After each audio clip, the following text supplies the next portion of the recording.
pacientes que tienen policitemia, poliglobulia, los pacientes que viven en las grandes alturas. Aquí en Tungurahua, por ejemplo, hay áreas muy altas, por ejemplo, Mocha, Quero, Pillar, ¿cierto? Allá hay menos oxigenación, el organismo produce más cantidad de glóbulos rojos para compensar la hipoxemia.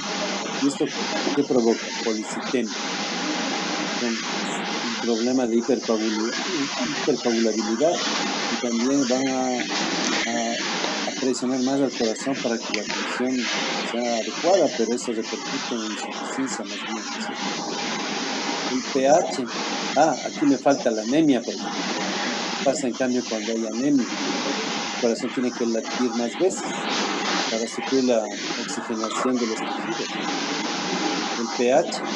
La acidosis metabólica, la alcalosis respiratoria, la osmolaridad de la sangre es importante. Cuando ustedes están hidratando a un enfermo, ha hecho una diarrea franca, unas 20 diarreas al día deshidratado, y le compensas, ¿con qué líquido le compensas? ¿No es cierto?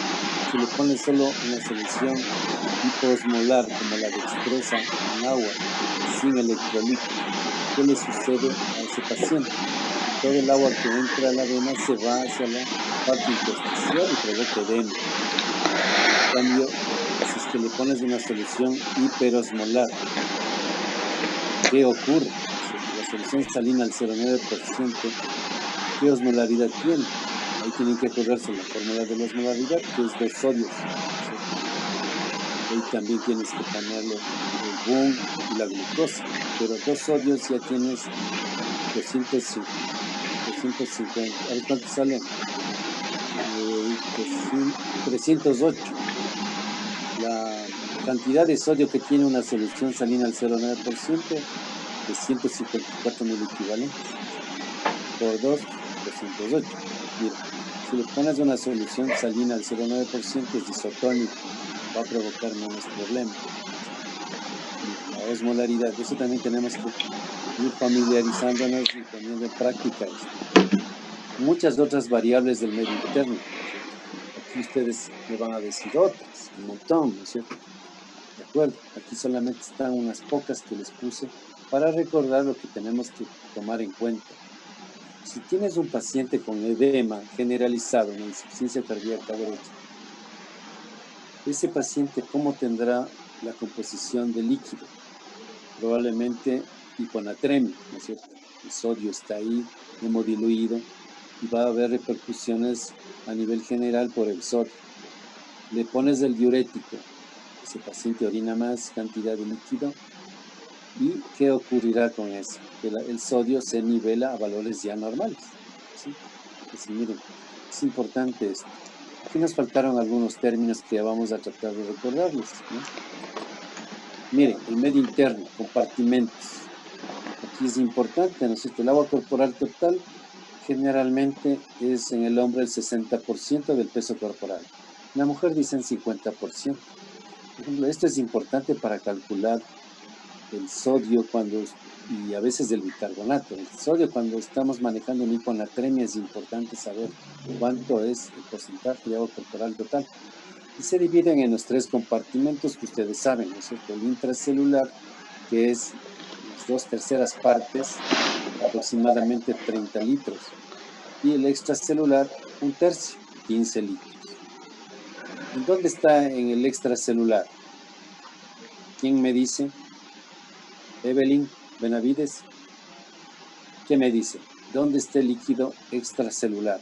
¿En qué parte? En el plasma, doc. Sí, En el plasma, doc. Aquí mismo está más abajo, mire. sí se encuentra ahí. Intersticial, 12 litros, ¿no es cierto? Aproximadamente. Y en el plasma solamente tenemos 3 litros. Es del ver, el intracelular era lo que es el citoplasma y la parte interna de las células, y el extracelular es lo que es el líquido intersticial, lo que está por fuera Correcto. de la célula. Eso acordémonos, ¿no? Miren, esto estudiamos también. Esto ya nos sirve con fines prácticos ya en el manejo clínico de un enfermo, ¿sí? El líquido intracelular es la mayoría, ¿no es cierto? Aquí, ¿dónde está? En la célula, en el citoplasma. Y el extracelular tenemos en el líquido intersticial. y el plasma, ¿de acuerdo? ¿En dónde más hay líquido? Tenemos líquido en el espacio pleural, en el espacio articular, las rodillas, ¿no es cierto?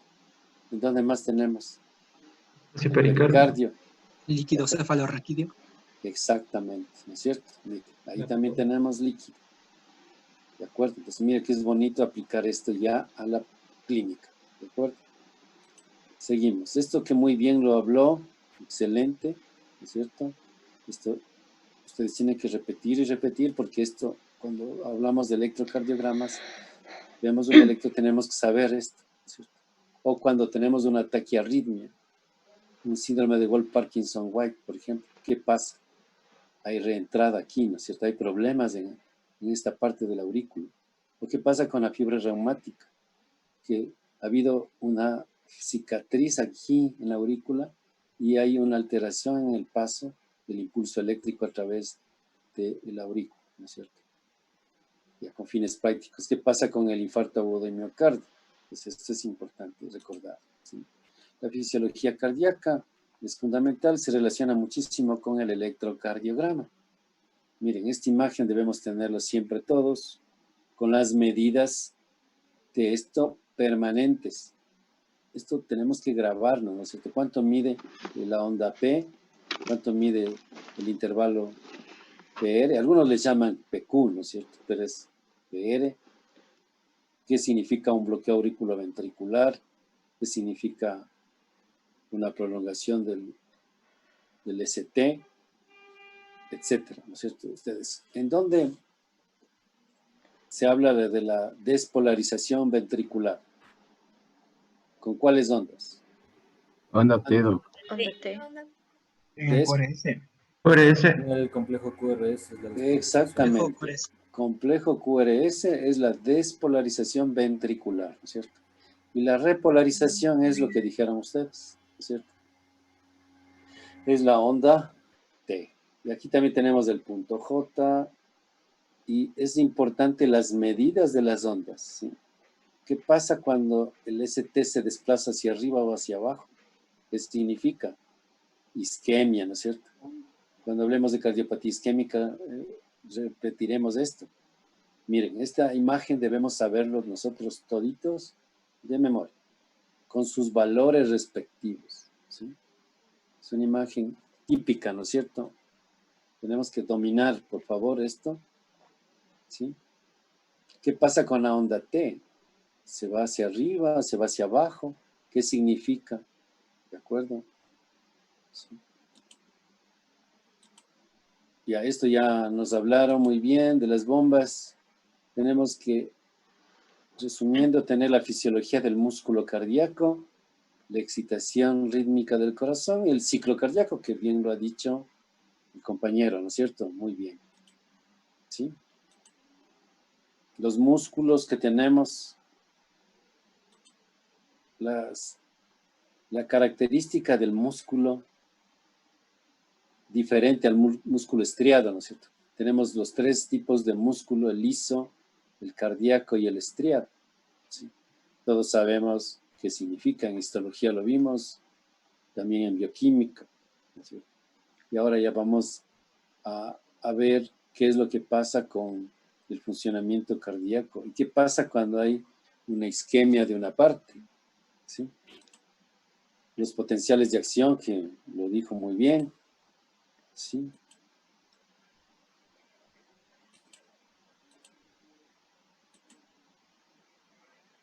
También habló de esto.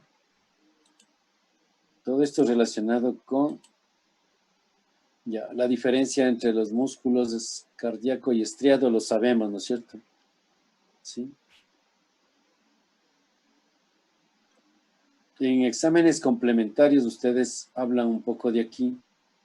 Por ejemplo, dice, quiero saber cómo está, si es que este dolor precordial ha sido por un infarto agudo de miocardio. Voy a pedir la CPK, ¿no es cierto? O la CPK-MB, que son diferentes. La CPK-MB es específica del músculo cardíaco. La CPK total es de todo tipo de músculo estriado inclusive. El ciclo cardíaco también que lo habló, ¿no es cierto? Perfecto. Yo lo que me iba era a esto de acá. Ya, eso también habló del gasto cardíaco. Perfecto.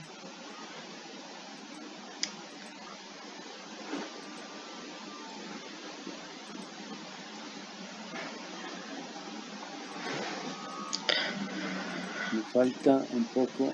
Esto faltaba, ¿no es cierto? ¿Qué es la precarga? La poscarga, ¿sí? Cuando hablamos de insuficiencia cardíaca, hablamos de precarga, ¿sí? ¿Sí? Pues hay medicamentos que nos ayudan a mejorar la precarga, que es la presión telediastólica, cuando el ventrículo ya se ha llenado, ¿no es cierto? Pase de sangre de los aurículos a los ventrículos, se llena y ahí viene la precarga. ¿Qué medicamentos nos van a servir mucho ahí? ¿Qué dice Jairo? ¿Qué medicamento te servirá para mejorar? No lo escuché bien, Doc, perdón. La precarga. ¿Con qué medicamento nos ayudará para controlar la precarga? Considerando que es la presión al final de la diástole. ¿Sí? Los sartán. Pues la verdad, Fíjese mucho en esto, en el retorno venoso. Volumen del entonces líquido sería que- algo para hacer más, o sea, evitar que sea más fluido, sería un vasodilatador. Aquí nos ayudaría más, ¿cuál? Vasodilatador tipo los YECAS. Los YECAS o los ARA2 nos ayudaría bastante para controlar la precarga. Y la poscarga, en cambio, la presión de la aorta que sale del ventrículo. ¿Con qué medicamento nos ayudaría la poscarga? Igualmente, ¿no es cierto? Los vasodilatadores nos van a ayudar, además de los diuréticos. Entonces, miren, en la insuficiencia cardíaca el manejo fundamental es controlar la precarga y la poscarga. De ley tiene que ir un fármaco como estos, ¿no es cierto? Mira, aquí hay otra función del corazón, que es la contractilidad, la fuerza de contractilidad. En fisiología siempre nos preguntaban qué era la ley de Frank Starling. ¿Quién me quiere decir?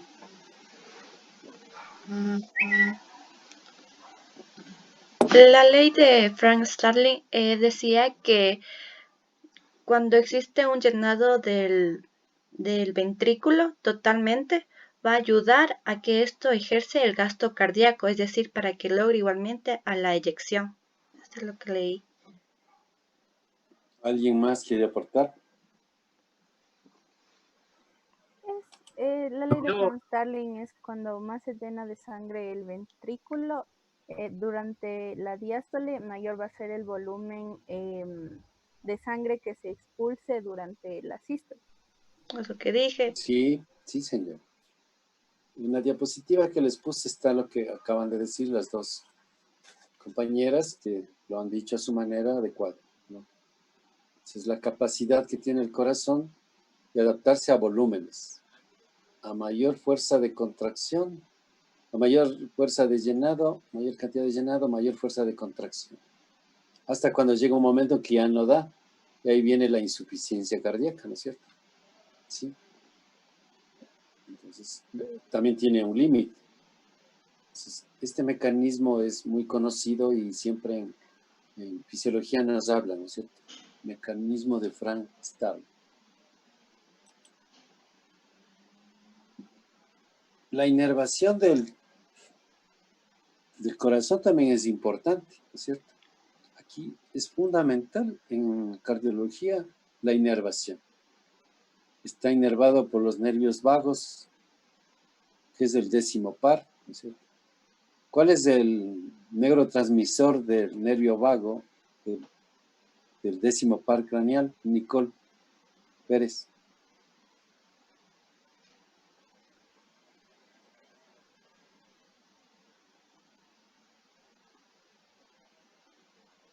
¿Qué pasó, Nicole?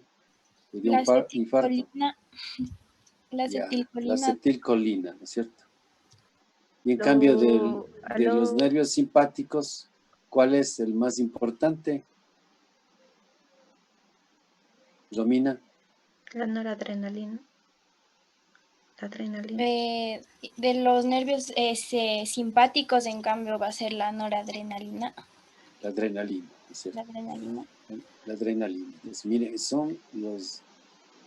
Esto tenemos que saberlo clarito, porque esto nos va a ayudar para el manejo de arritmias cardíacas, o también para poner medicación vasopresora en aquellos pacientes que están chocados. ¿Cuáles son los vasopresores importantes? Derivados de la adrenalina, ¿no es cierto? ¿Cuáles son estos? La norepinefrina. Norepi es una medicina común que se usa en emergencia en terapia intensiva, cuidados intermedios. Preparación con norepinefrina que vamos a ayudar al paciente que está chocado para que tenga una mejor acción de bomba. Bien. Entonces, mire, esto es importante. La inervación, ¿cierto? De la circulación ya lo hablaron también.